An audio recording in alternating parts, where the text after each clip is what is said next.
Olha, mudando de assunto, a viagem do presidente Lula aos Estados Unidos acontece em um momento sensível, não só do ponto de vista diplomático, mas também na forma como os brasileiros enxergam a influência americana na política nacional. Uma pesquisa divulgada hoje mostra que 35% dos eleitores consideram negativa uma eventual participação de Donald Trump nas eleições brasileiras de 2026. Outros 26% avaliam como positiva, enquanto 32% dizem ser indiferentes.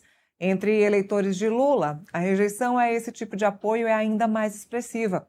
Esse cenário ajuda a dimensionar o peso político do encontro entre Lula e Trump, marcado para essa quinta-feira em Washington. A reunião acontece em meio a uma série de tensões recentes. De um lado, o governo americano pressiona para classificar facções criminosas brasileiras como organizações terroristas, uma medida que o Brasil rejeita por temer impactos na soberania e na condução da segurança pública. No campo internacional, as divergências são públicas. Lula tem feito críticas diretas à atuação militar dos Estados Unidos no Oriente Médio, o que elevou o tom da relação entre os dois países nas últimas semanas. Além disso, o encontro acontece em um momento considerado pouco favorável para o governo brasileiro. Diante desse contexto, a reunião deve ir além de uma agenda protocolar que pode expor diferenças importantes, tanto na política externa quanto em interesses estratégicos dos dois países. Afinal, o que busca cada lado dentro desse encontro? Tem espaço para avanço ou o risco é de mais desgaste nessa relação? Quem analisa para a gente é o nosso analista de política internacional, Urian Fancelli. Urian, muito boa tarde, bem-vindo ao Contexto Metrópolis. Olha, encontro que vai acontecer de fato, né? A gente não imaginava que o encontro aconteceria agora no início do ano, nesse primeiro semestre. De fato, encontro marcado, presidente Lula indo viajar para os Estados Unidos. O que a gente pode tirar e o que a gente pode prever desse encontro nesse momento?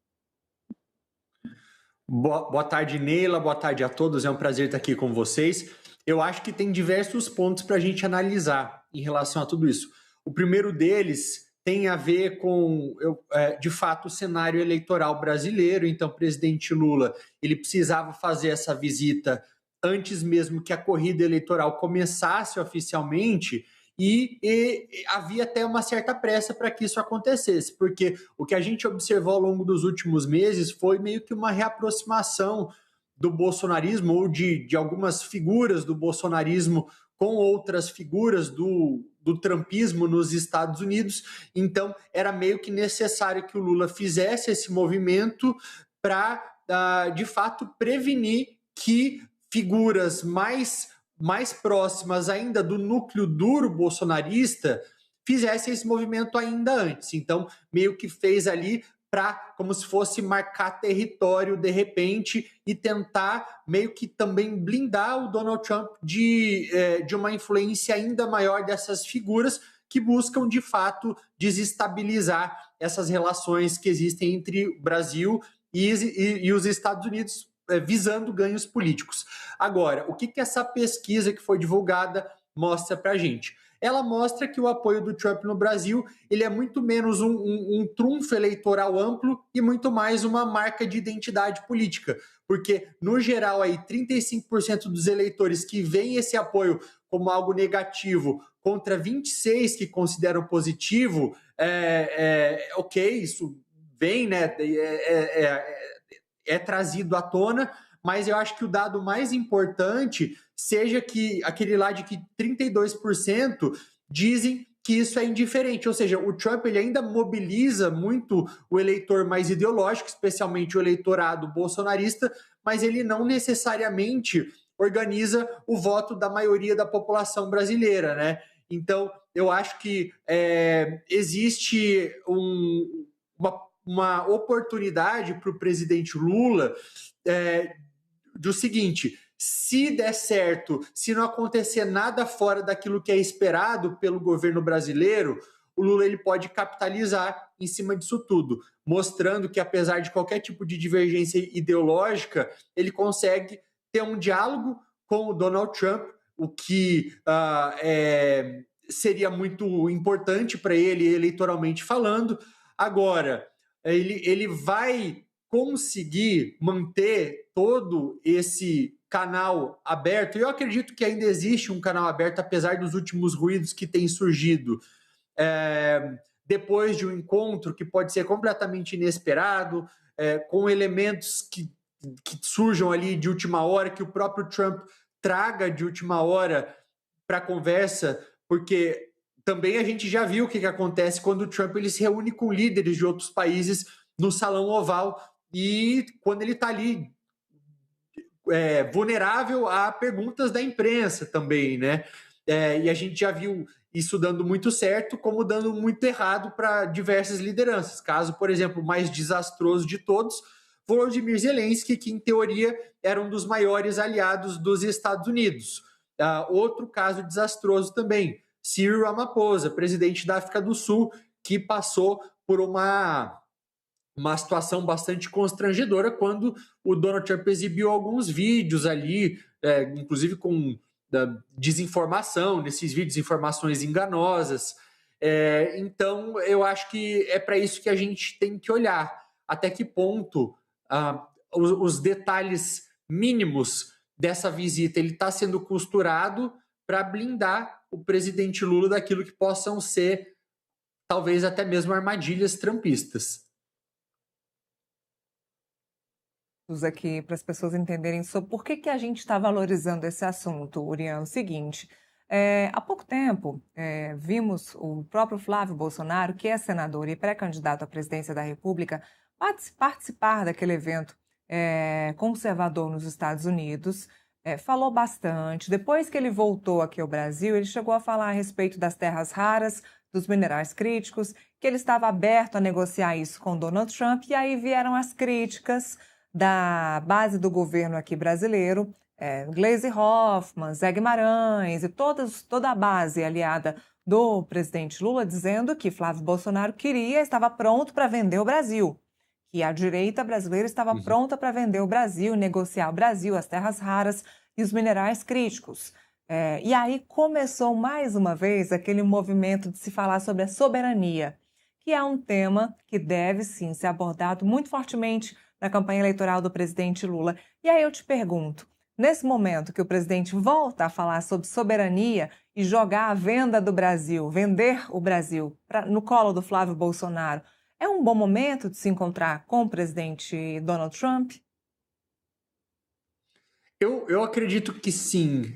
É um momento que seria melhor se tivesse acontecido mais cedo para ter justamente evitado essa reaproximação entre o Flávio Bolsonaro do trumpismo nos Estados Unidos, lembrando que ele tem o irmão dele lá nos Estados Unidos fazendo um lobby constante, né? Mas é melhor que isso aconteça antes das eleições, justamente para evitar que essa reaproximação ela continue acontecendo. Eu acredito que essa abordagem do governo do PT, até mesmo para as eleições, que tem tentado pintar o bolsonarismo como entreguista, né? Eu acho que isso é algo que pode render frutos políticos, levando em conta aquilo que já aconteceu no ano passado, quando o Brasil ele recebe aquelas tarifas de 40% a mais em relação ao que já tinha de 10% antes. O presidente Lula conseguiu até, em um primeiro momento, capitalizar politicamente em cima daquilo. Agora, o desafio também tem a ver com transformar esse encontro do Lula com o Trump em algo concreto. Porque, sim, tem a questão das terras raras que vão ser discutidas, né? E só um ponto aqui também, Neila, eu volto a falar das terras raras, mas quando o presidente Lula, ou o PT, ou qualquer pessoa da oposição chama o Flávio Bolsonaro ou o bolsonarismo de entreguista, isso não tem a ver apenas com vender o Brasil. Tem a ver, inclusive, com outros posicionamentos que o Flávio teve ao longo da história, como é o caso ali de quando os Estados Unidos estavam realizando operações no Caribe, contra embarcações da Venezuela, contra embarcações da Colômbia, e o Flávio Bolsonaro pega e faz uma postagem nas redes sociais dizendo: olha, a Baía de Guanabara está aqui também, venham fazer esse tipo de operação aqui.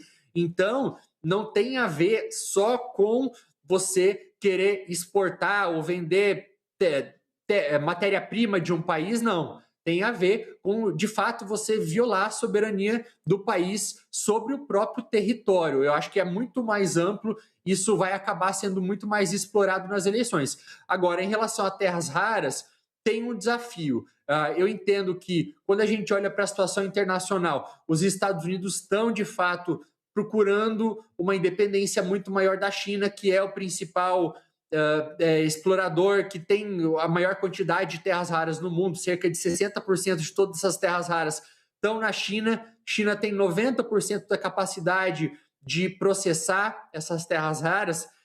E aí o desafio para o Brasil e para o presidente Lula nessa visita não é só de assinar acordos que sejam vendidos eleitoralmente com muita facilidade, mas acordos que sejam naqueles moldes defendidos pelo atual governo, que que deem ao Brasil a capacidade de explorar, de processar, de refinar essas terras raras, para também não fadar o Brasil aquele papel eterno de um eterno exportador de commodities, que fica sempre ali só vendendo esse tipo de produto de baixo valor agregado e aí deixa de lucrar com o refino, com o desenvolvimento de tecnologias que têm um valor agregado muito maior.